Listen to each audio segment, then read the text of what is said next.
I'm Vanessa Louise. Welcome to Choose You, Choose Bliss, where we believe in one goal, one purpose, love.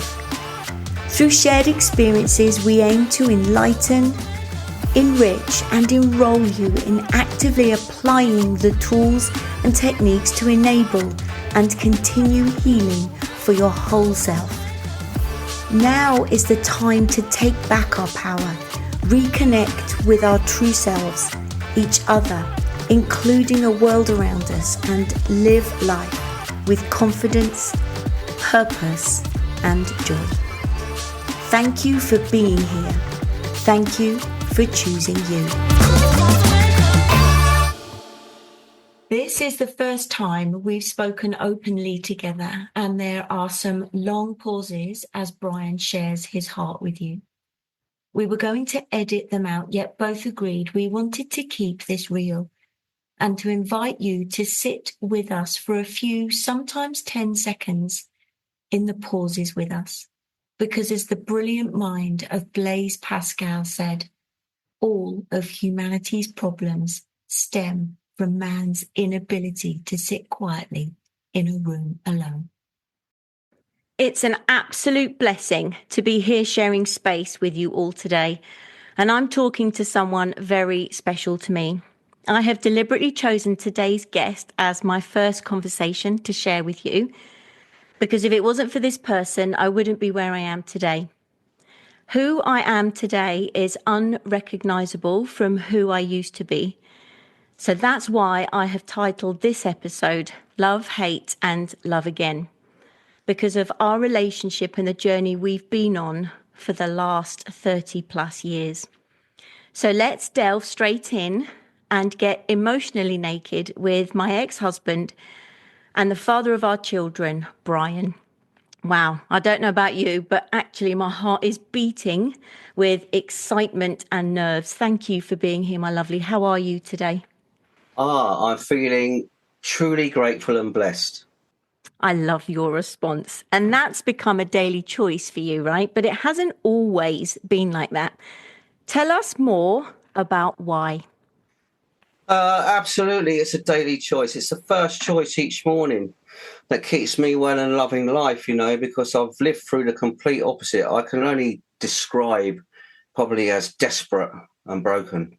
Okay. And that's why I want to chat with you today, because I feel it's really important and I want to share your story with everybody, because it, for me, knowing you like I do, is a story of heartbreak to triumph, and it is truly remarkable.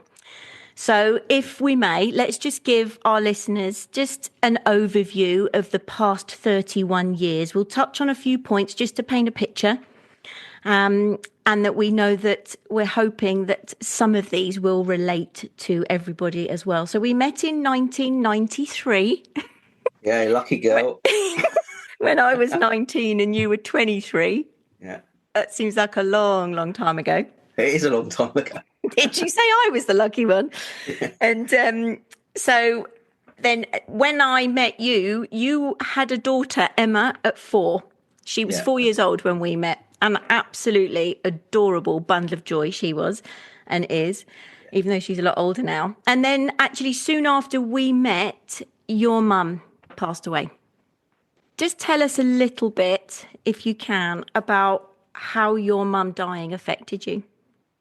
My mum dying, when you've got someone who was the glue that kept us all together, when that's gone, it leaves a huge void. Yeah.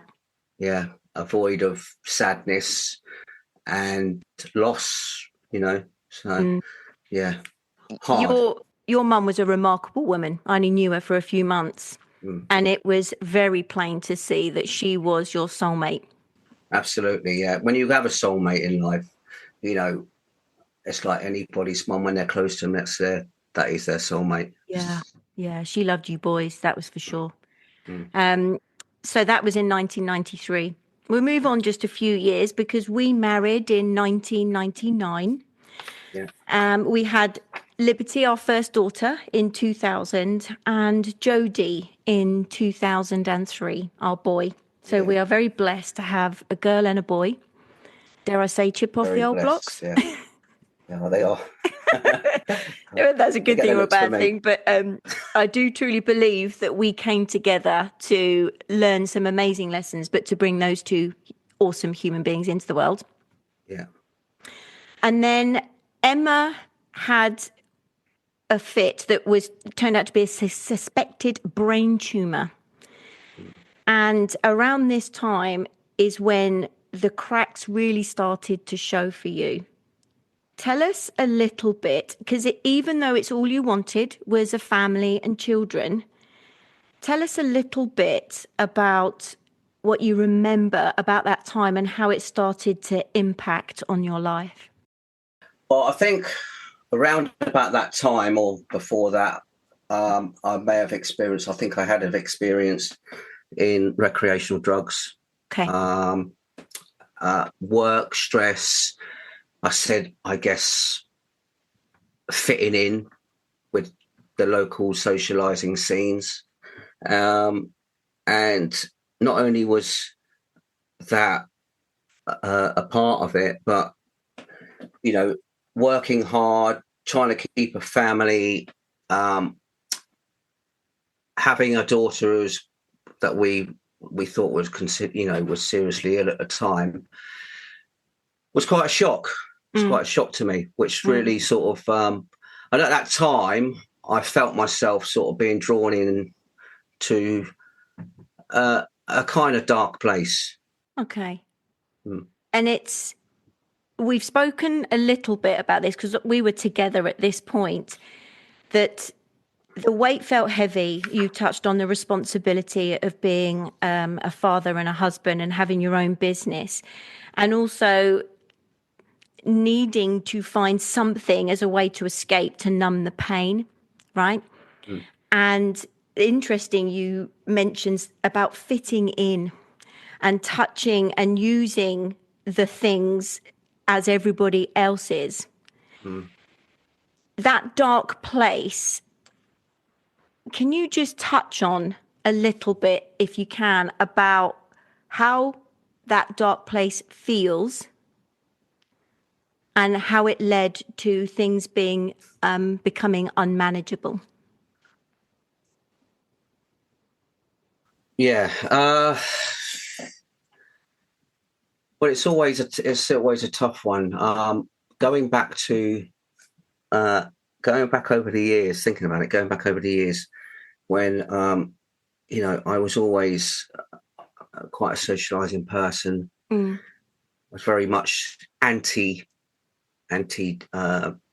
drugs, or didn't drink very much, to finding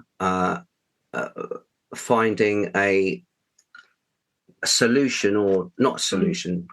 It probably feels like a bit of a solution, though, to be fair. I suppose it is a solution. It's a solution to change the way you feel. So it's at the time, I thought it worked. At the time, I thought it worked. Yeah. And it did work in short periods of time.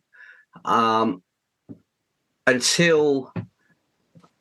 you start, until these things start becoming part of your life in an unsociable way.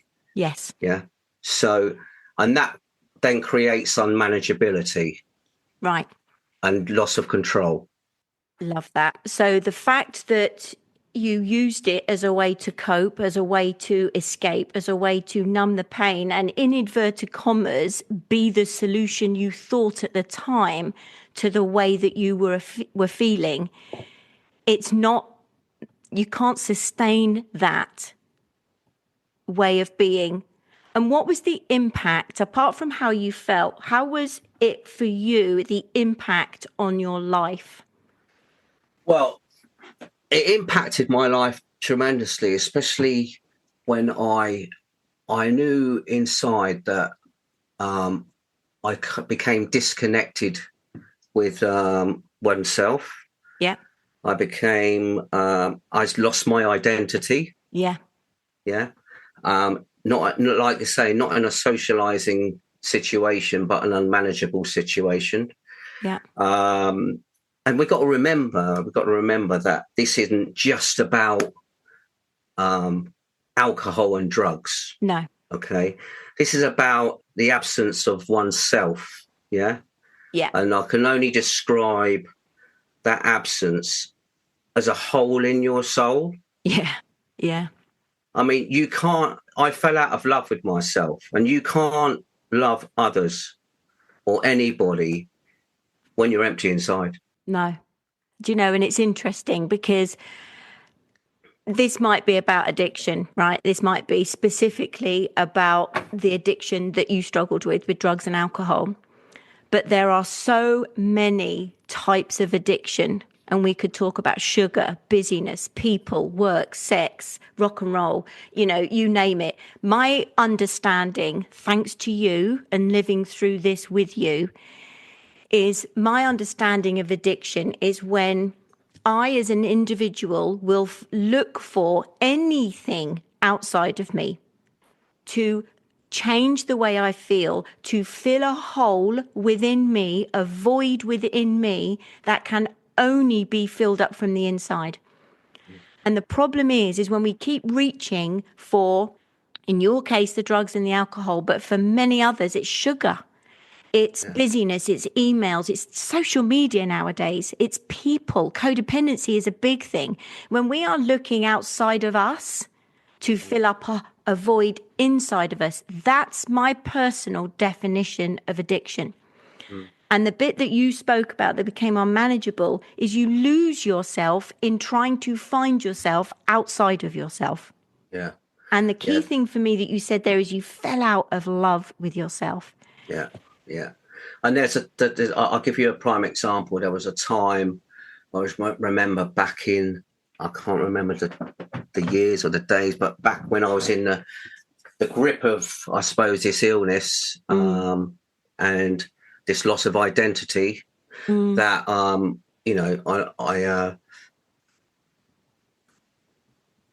it was tough. Yeah. It was tough. Yeah, I remember walking around the village one night in Prestwood, and I don't even know whether I'd used drugs and alcohol at that time, but I certainly had my life had become sort of kind of unmanageable. I'd lost all identity and connection with myself, and I remember walking around Prestwood, this supposedly strong lad, who grew up with a lot of empathy and manners and morals, who completely had that, who lost all of that, and stripped away from him. Yeah. I wouldn't just blame alcohol and drugs, but it was a fundamental part of alcohol and drugs stole my soul. It was your crutch. If I remember as I do, it became the thing that you relied on. And I think that's what broke my heart, was I was no longer that person for you. And we don't have to go into too much detail, and it's not necessary, about the effects that substances have. The point being is when you are constantly, you, me, anyone, an individual is looking outside of them, consuming, basically, is what consuming is. I need that thing because I believe I'm incomplete, I'm not whole. It literally eats away at you. And as you were speaking, and from my recollection, you became a shell of the person that you were. Yeah. And the man that I loved was disappearing before my eyes. The man that the kids relied on and saw, and you were becoming a shadow of yourself because you had literally given your attention to something else. How does that feel?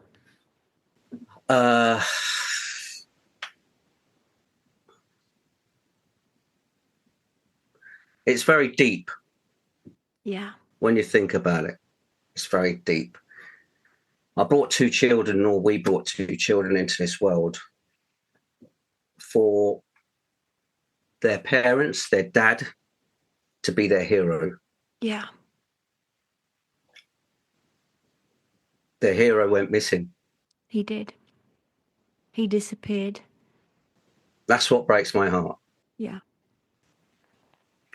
to lose that connection and identification, not just back then, but for quite a number of years with my kids, is something that's very, very, I wouldn't say, it's very, very difficult, and it will probably be, it will,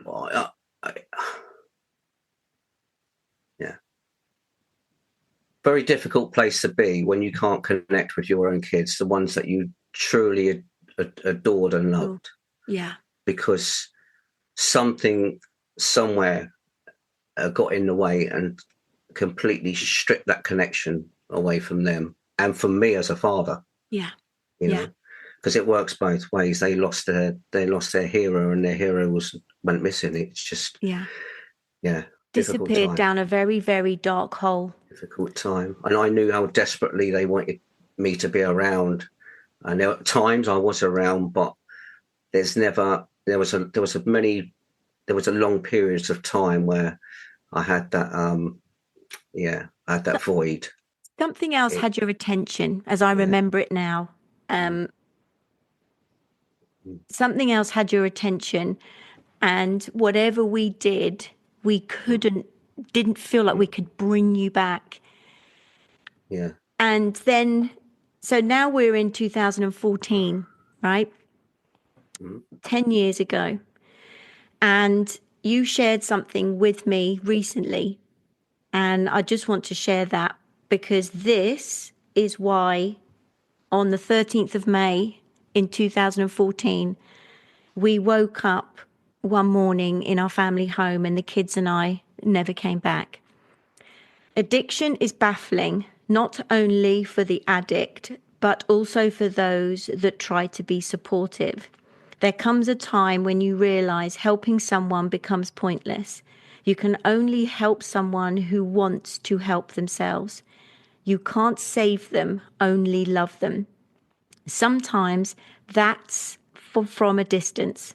All you can do is walk away and lift them in prayer. Pray that they receive the gift of desperation. It's a choice that only they can make for themselves. And when you shared that with me only recently, a couple of months ago, it resonated because of one thing you said to me just before we finally separated. Was I was trying to fathom how I could help you, or why the support and love and encouragement I was so desperately trying to give you wasn't helping. It wasn't either being received, or it just felt like it was also going into that black void you talk about. And it's one thing you said to me was, but you can't leave. We can't do this because you are my peace. And it was in that moment, and I share that because often people say to me, you know, you left Brian in his addictive state and you left because of the drugs and the alcohol. Actually, no, I didn't. I left because of that gift of desperation, because the man I loved that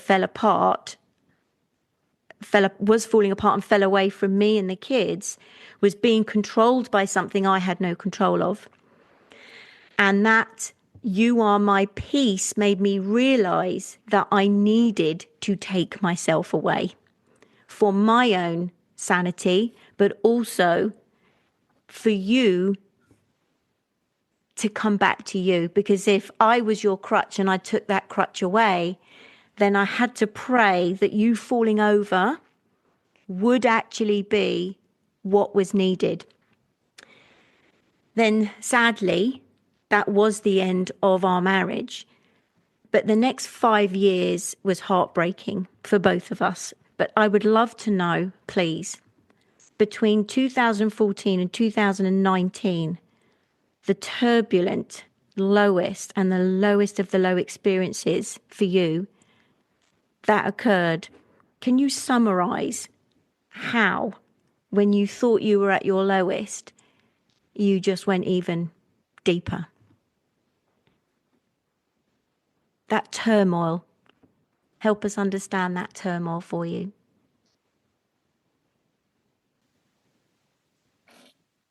I say the disease of addiction, right, is a continuing progressive illness.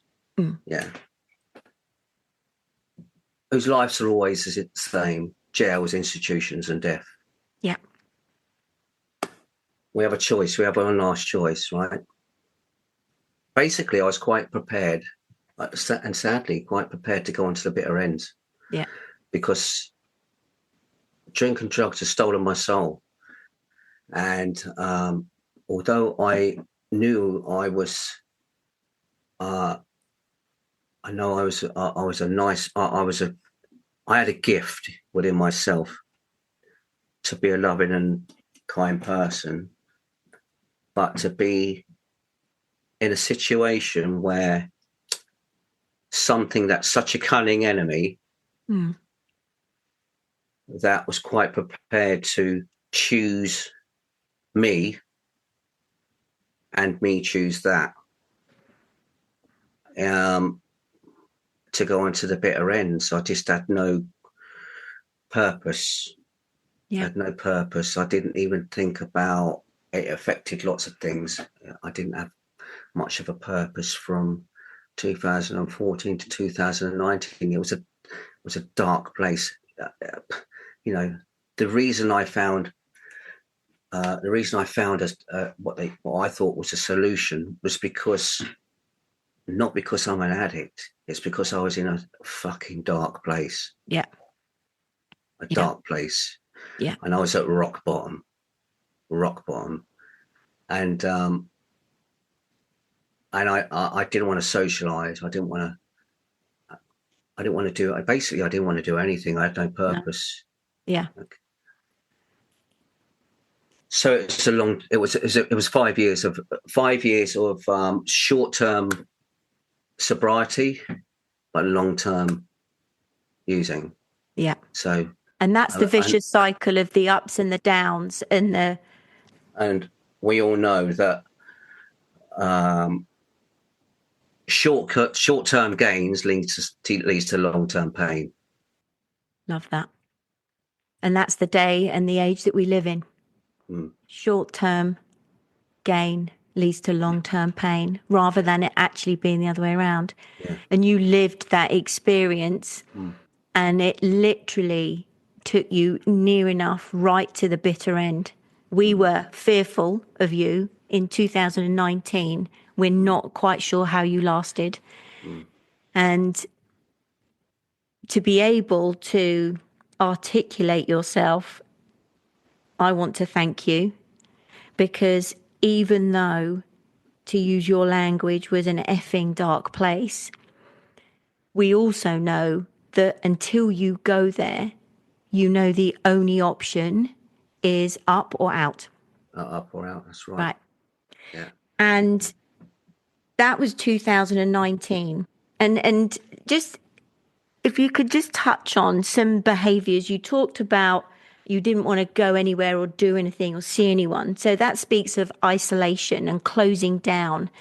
Can you explain any other ways that you felt? I mean, was there anger involved, or did you just totally seclude yourself at all?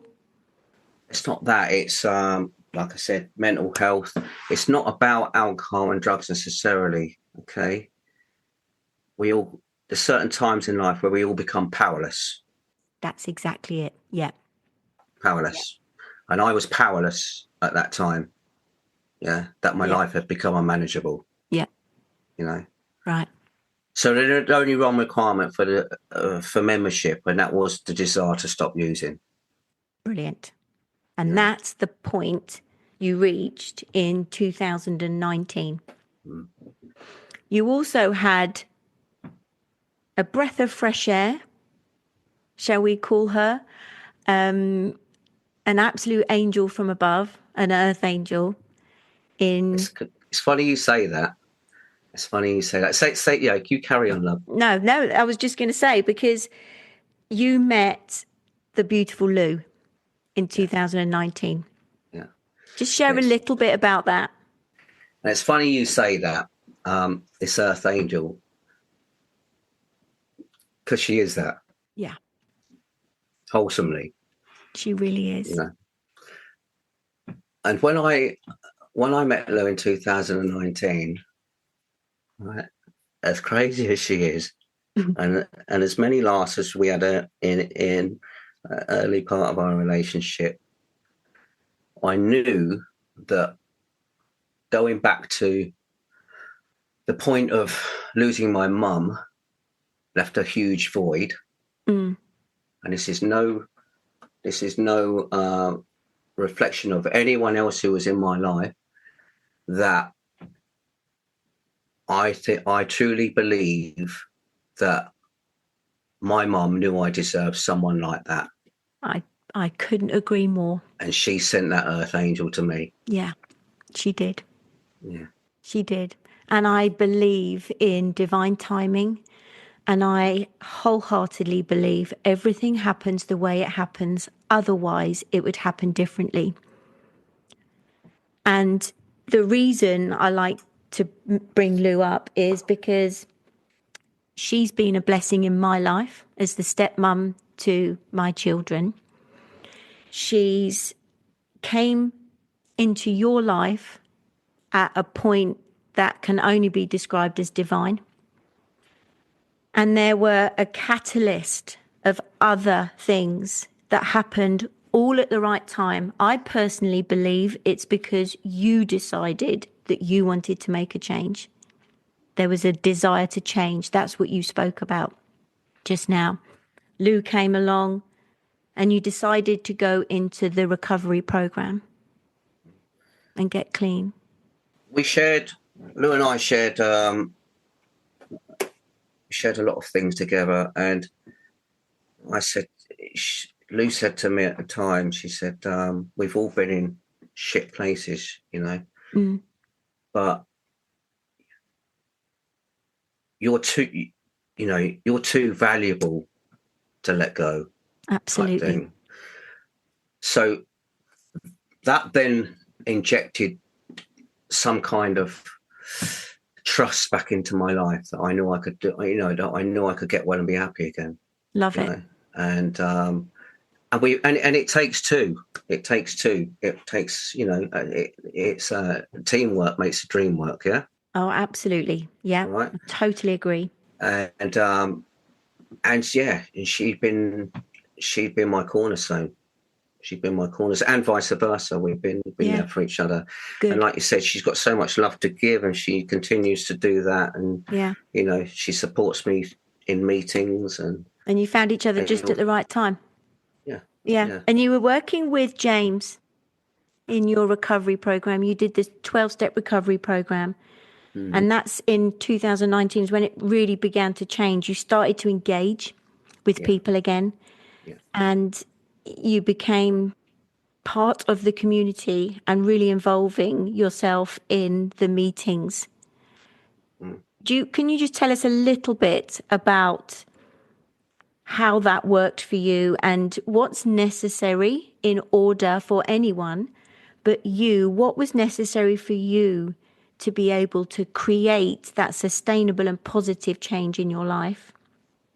Well, if I could strip it back a bit, I was pretty much powerless for a good 10 years. My life had been pretty unmanageable for a good 10 years or more. And I guess, if I'm truthfully honest, I didn't get brutally honest with myself. Yeah. Yeah. And I didn't do what was suggested. And that was having honesty, open-mindedness and willingness, I love that.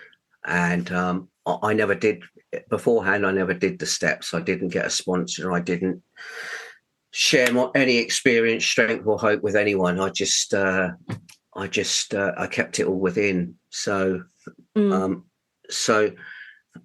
basically it was either my way or the highway, pretty much, in terms of I get that. Well, we all have a choice. And so I made that choice. Yeah. I made that choice to start working the steps. And And one of the first steps, which I know that we speak a lot about, because this is where we now wholeheartedly believe, is there's a willingness to surrender. Because Albert Einstein said you can't change, you can't make any change from where you are, I'm paraphrasing, with the same mind that created it. You can't change anything. So it's a question of knowing that you can't create the change on your own. You have to give yourself over. You have to learn to understand that there is something greater than you that is going to help create that change within you. Yeah. That is a really key part of your journey. Can you just share a little bit about how you understand that, as in that willingness to surrender and give yourself over to a higher power? Because it wasn't always your belief. Yeah. Well, if I could put it in a nutshell, recovery, right? Recovery peels back the painful layers and heals the whole through connection. Yeah. Love that. Honesty and hard work to love oneself is the beginning of a lifetime of recovery. Beginning of a lifetime of recovery. I love that. It's not just those who are openly struggling with addiction that are in recovery. I believe we're all in recovery. And you spoke there about filling a hole within and learning to love oneself and that connection. It's learning to build that connection with yourself first. I think in the recovery movement, which I love, they call it keeping your side of the street clean. Yeah. Yeah. Right.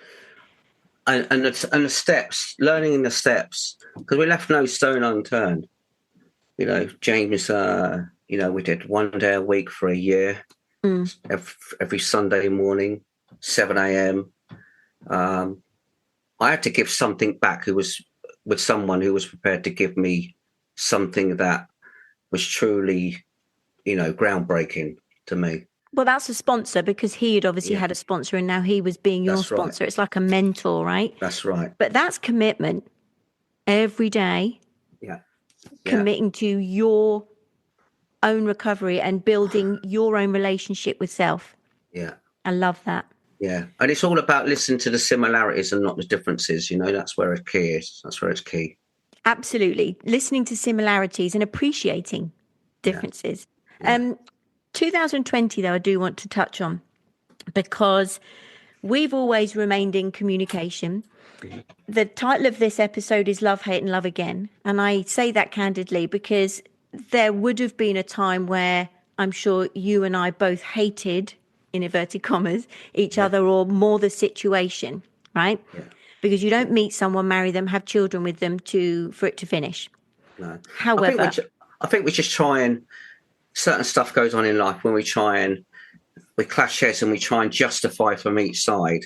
Yeah. To get your own, I suppose, to get the answers that only you want. Exactly. Rather than meeting, it's a clash of egos, isn't it? Rather than meeting of the hearts. That's right. Right. Yeah. And in 2020, we'd been speaking, but there were times where we were slightly estranged. If it was getting all a bit much, or you were away working on your recovery, etc. But in 2020, you stood in my kitchen, and I believe it's step 9 is where you make amends. And that was for me an incredibly powerful turning point, because once I walked away, I only ever wanted you to be well. I knew that we wouldn't be together anymore, but you were still the father of my children, and I wanted you to be well for them because I saw the heartbreak they went through. For you to stand, for us to stand face to face, and for you to apologize, make amends, own up to, take responsibility for, there's many other labels you can put on it. You genuinely stood in front of me, and I felt you were sincerely sorry for everything. And you, some of it you owned up to that I wouldn't even have expected you to kind of, do you know what I mean? But you were really embracing.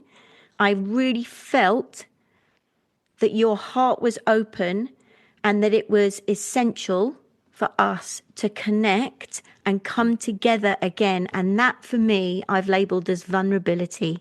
Your vulnerability that day moved mountains, not just with me. I recognized I'd found peace with what had happened, but I was open to having a different kind of relationship with you. But I think the biggest shock for me was my mum. My mum had played a really important part in your life after your mum had died, and you were very close. Yeah. And the ups and downs and the ins and the outs and the pain and the heartache, I think she'd protected herself and had hidden behind something. I don't even know what you want to call it. And when we went over to theirs and you stood in front of her and made amends with my parents, my mum was resistant to begin with. And you shared openly and made amends. And it was like a visible but invisible veil just dropped. And she stood up and literally ran to you and said, "Can I hug you?" Now that's a mother's love. That's somebody who genuinely wanted you to be well and didn't hate you, just hated the situation. And from that moment on, our family has become something very special. Can you just, from your perspective, because it was so profound for me and my family, and you made amends to us all individually, can you just share how that occurred for you and what it felt like and what it means to you? The 12 steps, right, is the Bible of my recovery. Okay, to simplify it a bit more. All right. And each step once you learn the steps, each step stitches itself together in so many healing ways. And, we begin with step 1, we go up to step 12. And, and you've got to get an understanding of the steps itself. And step 8 is making a list of the people you need to make amends to or the people you'd harmed. So step 9 was not easy. No. Step 9 was not easy, but it was about being honest. It was about being brutally honest, but it was also cleaning my side of the street. Yeah. Okay. Now I never expected, or I had to go in there with expectations of maybe being pushed back. But if I hadn't have chosen that time or that moment to go and do that, we wouldn't be where we are today. No. So yeah, making amends is not easy, but it's about the power of the program and about being honest, brutally honest. And I love that. And it's healing. It's healing. It's healing not just for myself, but for everybody. And we all play a part in this. And over the years, Absolutely. And it's healing we never point the fingers. We all play a part of it until it comes to being brutally honest. And it's healing because the heart's involved, right? Yeah. Rather than just believing the chaos in your head. But the healing is the heart, it's involved. I loved that. Stitching itself together. Each step, each day is stitching itself together. And both parties are involved. And I think you and I, are one example. I think you, me, and the kids are another example. You, me, the kids, my mum and dad, and Abby, my sister, and now her adorable little boy. Yeah. And now there is Lou, your wife, Al, my husband to be, who you get on famously with. Yeah. It's so wonderful to see you laughing and joking together because, now this is my take and I'd love to know your take, because both parties are involved, because we individually choose that that's what we want to experience. I want to be friends with you. I love you, right? I'm just not in love with you like I was years ago. But I love you as a human being. I want you to be well. Yeah. I'd love to think you would like the same for me. Absolutely. And therefore, if you are happy, I'm happy. And I think that if we're open, we're honest, we're vulnerable, we're accepting, we're loving, but fundamentally, I've left that shit behind. Yeah. Right? I've learnt from it. I said at the top of this episode, I am where I am today because of our relationship, because of living through that tumultuous, turbulent, horrific at times, bleak times. Yeah. But part of that we did together. We can't take that away from ourselves. Yeah. But what we have done is we've looked at it and go, yes, it was shit. I loved you. I hated you. I now love you again. Yeah. But it was shit. But what I'm deciding to do from that is learn the lessons and apply the learnings, because life is too damn short. Yeah. I mean, look at it now, how it was to how it is now. I don't really, it's not about caring. It's about what we do in life. You know, it's our journey. Yeah. Yeah. Yeah. Everyone else has their, I suppose, perspective of it. Because people do think it's odd that we're so close. We've called ourselves the Power of 11, right? Because we've got a WhatsApp group with all of us in. Yeah. Both the kids, Abby, Adam. There's 12 of us. There's 11 of us in that group, and we share jokes and comments, and we go out together every day, right? But it's, why does it work for you? Why does our family and all, the 11 of us, why does it work for you? Yeah. Why do you think it works? I've done a lot of thinking about this and that, you know, and we all have that in us. Unfortunately, the world is a shit show at the moment. Yeah. You know, full of hatred, full of differences and stuff like that. So if I can reconnect with the people I love, my families, and live a peaceful life, then, you know, we all dream of the greatest times life had to offer us. Yeah. And look at us now. We're all living that. We are. Because who are we without our people?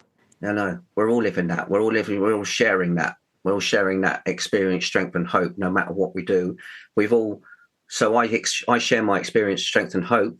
Yep. From one addict to another, or for whoever that may be, and to share my story. But someone else can share some stuff. Someone else can share their experiences, and it doesn't have to be connected to addiction. It's just about reconnecting yourself from disconnection. Absolutely. You know, with self first. And sharing that.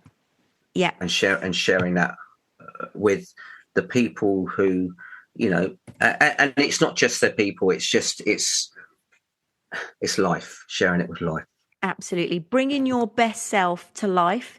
Yeah. And that is what I have watched you do for the last 5 years. Because I really, really want to share that it's been over 5 years that you have been, what's the language they use? In sobriety. Sobriety. Yeah. Yeah, over 5 years. But you work on it every day, which is why at the top of the episode I said, how are you today? And you said, blessed and grateful, because actually that's your choice every day now. So you stitch yourself together each day, to use your language, with this gratitude and choosing to keep yourself connected to your higher power. Because you lead in your meetings as well now, don't you? You share regularly. I share, and I do main shares, yeah. Yeah. That in itself is amazing. Well, I continue to do that because it's healing for myself, and it's not only, you know, we got to look at it this way. A newcomer will bring you hope. Yeah. Love that. Right. Well, they bring their fresh perspective of living in it, and it reminds you, doesn't it, of how far you've come.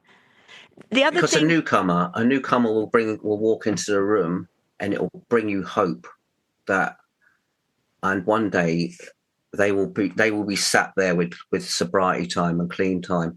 Yeah. Because I was there, you know, I often get said that, why do you look so well? You could never have been in this situation, you know. Absolutely. And I just said to them, one day at a time, keep coming back. You are a picture of health. And that's why every Father's Day I message you and say thank you for everything you do, because my children have got their father back. And you have a beautiful relationship with both Liberty and Jodie, and I am so very grateful for you. Yeah. One thing we might need to do this in part 2, but one thing we haven't touched on is forgiveness. And maybe we might need to leave that for part 2. But I honestly believe that forgiveness and having fun, we do have a lot of fun, don't we? I think our massive importance ingredients for healthy relationships, and actually that's what keeps all of us. You know, we don't judge anybody for where they've been. We just put a line in the sand and we say, today, I choose me. I'm going to do my best to love me, stitch myself together, and actually show up for the people I love. Yeah. So we all face, whether you are in recovery or tough times in life, we all face lifestyle dilemmas. Yeah. Absolutely. We all face life, and it's how you deal with it in the day. So it's about stitching everything together. Yeah. You know, within yourself to get past that day.